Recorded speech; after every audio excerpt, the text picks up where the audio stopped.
When you think of the greatest running backs of all time, the usual names come up: Barry Sanders, Emmitt Smith, Walter Payton. But there's one name that doesn't get mentioned enough, a name that changed what it meant to be a running back: Marshall Faulk. Draw play, here he comes, 25 to the 20, breaks a tackle to the 15, to the 10, he's gonna score! Special person who, if people and young people out there can emulate him, do it, because he's got what it takes to be successful, not just on the football field, but in life. You might remember him from The Greatest Show on Turf, those explosive St. Louis Rams teams that revolutionized NFL offense. The automatic first down, and here is Faulk off the left side. He's going to go in. Touchdown for Marshall Faulk, and he has tied Emmitt Smith. But what if I told you that Faulk wasn't just a product of a great system? Marshall Faulk was the system. Today we're going to dive into why Marshall Faulk wasn't just good, he was revolutionary, and why his impact on football extends far beyond what most fans remember. Some players are simply destined for greatness from the beginning. Marshall Faulk was one of them.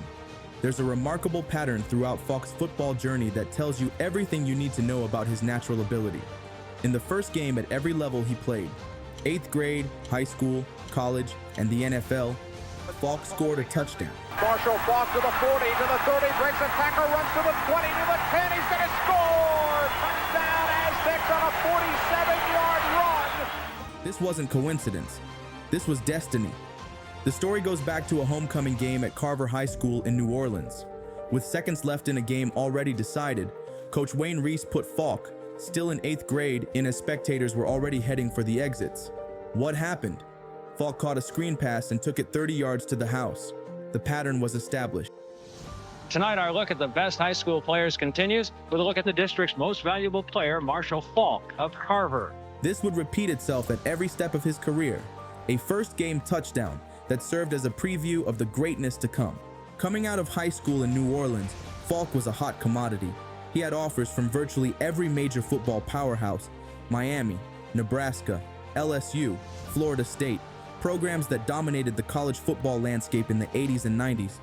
But there was a catch. Almost every one of them wanted him to play defensive back.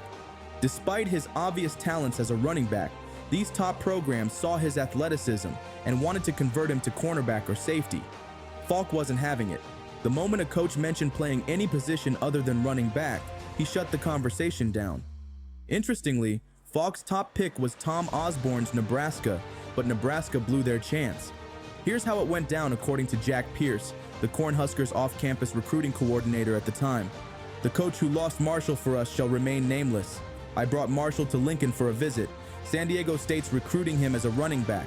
LSU's recruiting him as a defensive back. Florida's recruiting him as a defensive back. He was something special on both sides of the ball, but he didn't want to be a defensive back. So, I tell all our coaches, please, while he's here, don't mention defensive back." So, Marshall comes to campus. We walk upstairs to the South Stadium offices.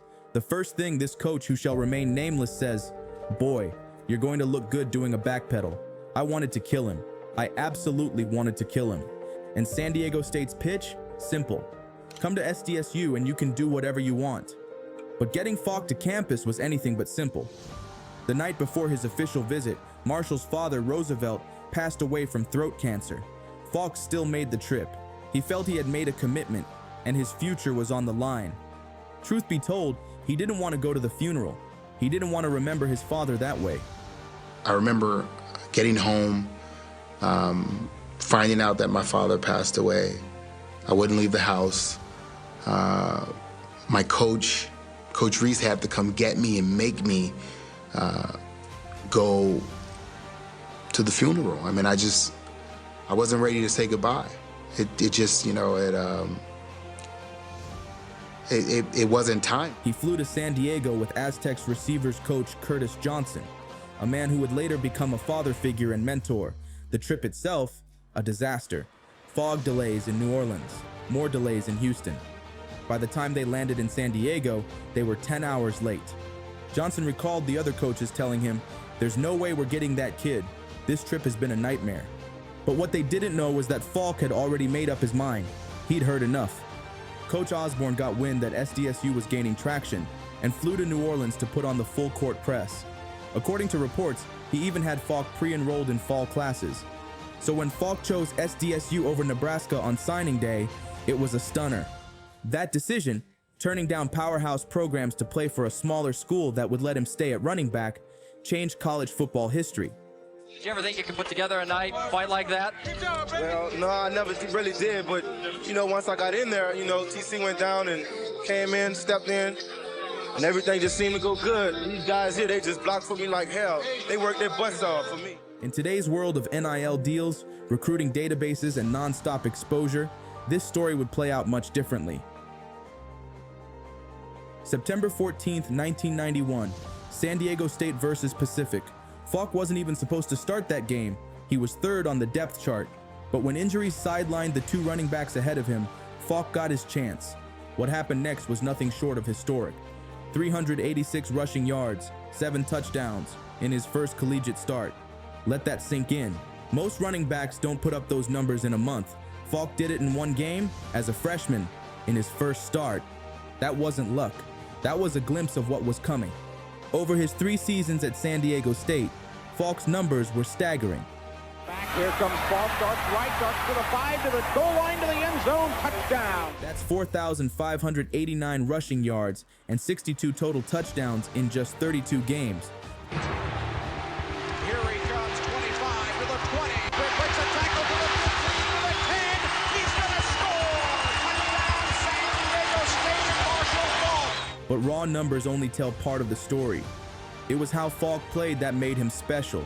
He wasn't just fast, he had vision. He wasn't just powerful, he had balance. And perhaps most importantly, he could catch the ball out of the backfield with the skill of a wide receiver. Marshall Faulk again. Touchdown! Faulk finished second in Heisman Trophy voting in 1992, losing to Miami quarterback Gino Torretta in what many consider one of the biggest Heisman snubs ever. It is my honor to announce the winner from the Hurricanes, Gino Torretta. Despite playing for a small program with far less national exposure than powerhouses like Miami, Faulk's talent was undeniable. The Indianapolis Colts selected Marshall Faulk with the 2nd overall pick in the 1994 NFL Draft. With the 2nd pick in the 1st round, the Indianapolis Colts select Marshall Faulk, running back, San Diego State. So Marshall Faulk, in his own right, is a great football player, a guy who can create his own opportunities running with the football. You see the electrifying ability he brings to an offense. Here he's out-racing the defensive back to the end zone. Remember, this was pre-Peyton Manning. The Colts were struggling, having gone 4-12 the previous season. They needed a savior. They got one in Faulk. And true to form, in his very first NFL game, Faulk found the end zone, continuing his remarkable streak of first-game touchdowns at every level of competition. Faulk, he's in. Touchdown, Colts. His rookie season was remarkable. Without a strong supporting cast around him, Faulk rushed for 1,282 yards, caught 52 passes for 522 yards, and scored 12 touchdowns. He won NFL Offensive Rookie of the Year and became the first rookie ever to win Pro Bowl MVP. This wasn't a running back being carried by a great team. This was a great running back carrying his team. Over 5 seasons with the Colts, Faulk's numbers were consistently elite. 45, 40, 35, 30, 25, 20, 15, 10, 5, touchdown, Marshall Faulk. That's over 7,000 yards from scrimmage and 50 touchdowns in 5 seasons with a franchise that was rebuilding. And let's see what Marshall Faulk can do as he picks up 20, 30, 40, 41 yards for Marshall Faulk. There's your new record. What's often forgotten is how Faulk revolutionized the third down back role in Indianapolis. Before him, running backs who caught passes were seen as specialists, guys who came in on passing downs because they couldn't handle the every down pounding. Faulk proved you could be both a power runner and an elite receiver. He wasn't just catching dump-offs, he was running actual routes, creating mismatches against linebackers that defenses couldn't solve. And here's what made him special. Unlike many dual-threat backs who get labeled as gadget players or situational weapons, Faulk was the definition of an every-down back. He took the inside hits, he broke tackles, he blocked blitzers, and he still had the energy and skill to run routes like a receiver. His durability was as impressive as his versatility. By 1998, the Colts had drafted Peyton Manning, and the foundation was being laid for what would become an offensive juggernaut. But then came the surprising twist that would reshape NFL history. After the 1998 season, Faulk found himself in a contract dispute with the Colts. It wasn't that Indianapolis didn't value him, they simply weren't prepared to pay him what he was worth. Faulk wanted to be compensated like the elite player he had proven himself to be. When negotiations stalled, the Colts made a decision that would alter the course of two franchises. They traded Faulk to the Rams for a second and fifth-round pick, a bargain that looks almost criminal in retrospect. The Rams, meanwhile, were more than willing to pay Faulk what he deserved. They recognized his value not just as a running back, but as an offensive cornerstone. I felt like I had paid my dues there and I deserved a new contract, and they felt like I didn't. You know, you never want to leave. I thought I'd finish my career in Indianapolis, but now I'm here and I hope to finish here. This wasn't a case of the Colts moving on from a declining player. This was a business decision that inadvertently created an NFL dynasty elsewhere. And Faulk arrived in St. Louis with something to prove. Now, it's important to note that the Colts weren't bad after they traded Faulk. In fact, during the next 7 seasons, they only had 1 losing season and pretty decent years in the other 6. But would they have been elite if they paired Peyton Manning with Marshall Faulk's best strengths? One would assume it would have certainly helped, but we'll never know. When Marshall Faulk arrived in St. Louis, the Rams hadn't had a winning season since 1989. They had talent. Isaac Bruce was already there. They'd drafted Torrey Holt, and they'd signed quarterback Trent Green. But no one could have predicted what was about to happen. When Green suffered a season-ending injury in the preseason, an unknown backup named Kurt Warner took over at quarterback. What followed was one of the most explosive offensive seasons in NFL history. And at the center of it all was Marshall Faulk. In 1999, Faulk put up numbers that seemed impossible. 20 to the 10, 5, and he is in. He became only the second player in NFL history to record 1,000 yards both rushing and receiving in the same season. Roger Craig was the first in 1985.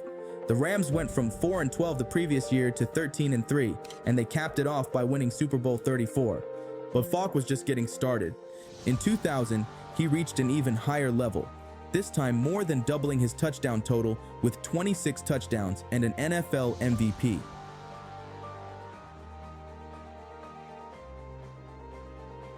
This wasn't just a great season. This was one of the greatest seasons by any player at any position in NFL history. From the Bears 48, Warner dumps it off to Faulk. Marshall Faulk racing towards the end zone for the touchdown, 48 yards. The 2001 season saw similar dominance, 2,147 yards from scrimmage and 21 touchdowns, leading the Rams back to the Super Bowl, though they lost to the Patriots in what we've already documented as a huge upset. Many believe Faulk deserved to win MVP again in 2001, but the award went to his quarterback, Kurt Warner. While Warner was exceptional, there's a strong argument that Faulk was still the engine that made the entire offense run. That back-to-back stretch from 2000 to 2001 remains one of the most dominant 2-year periods by any offensive player in NFL history.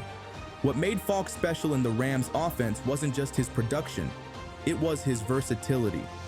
On any given play, he could line up in the backfield, split out wide, or motion across the formation. Defenses had no answer for a running back who could run between the tackles on first down, then split out wide and run a crisp slant route on the next play.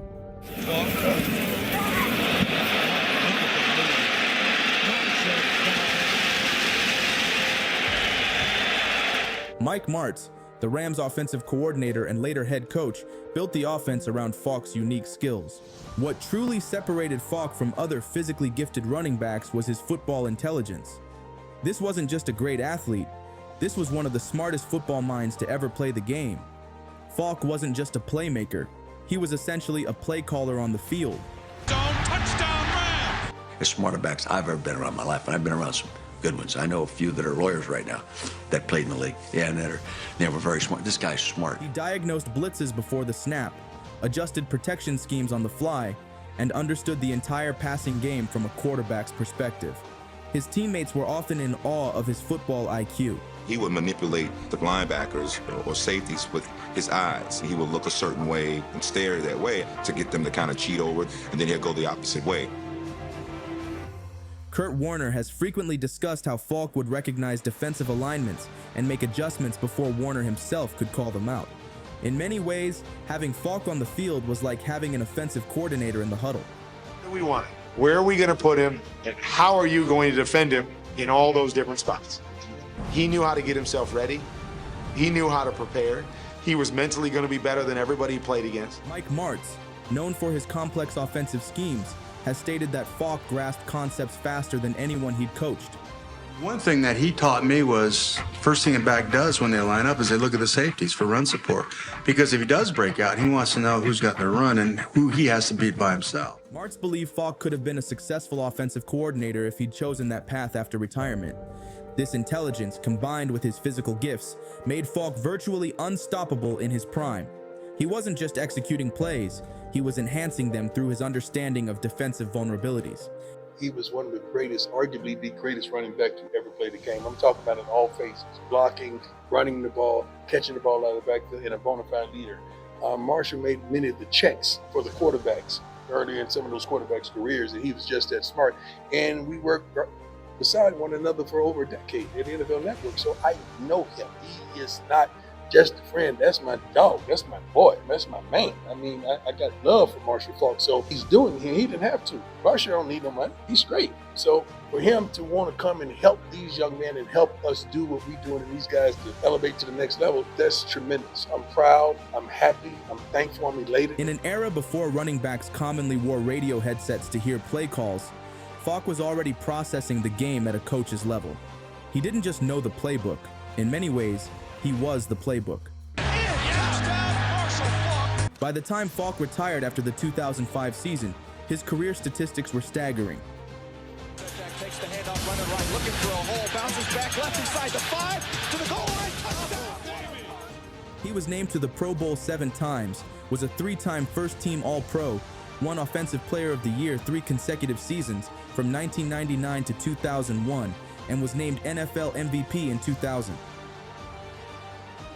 But perhaps the most telling statistic is this: Marshall Faulk is the only player in NFL history with 12,000 plus rushing yards and 6,000 plus receiving yards.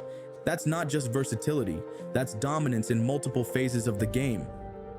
When you watch Christian McCaffrey split out wide to run a route, you're seeing Marshall Faulk's influence.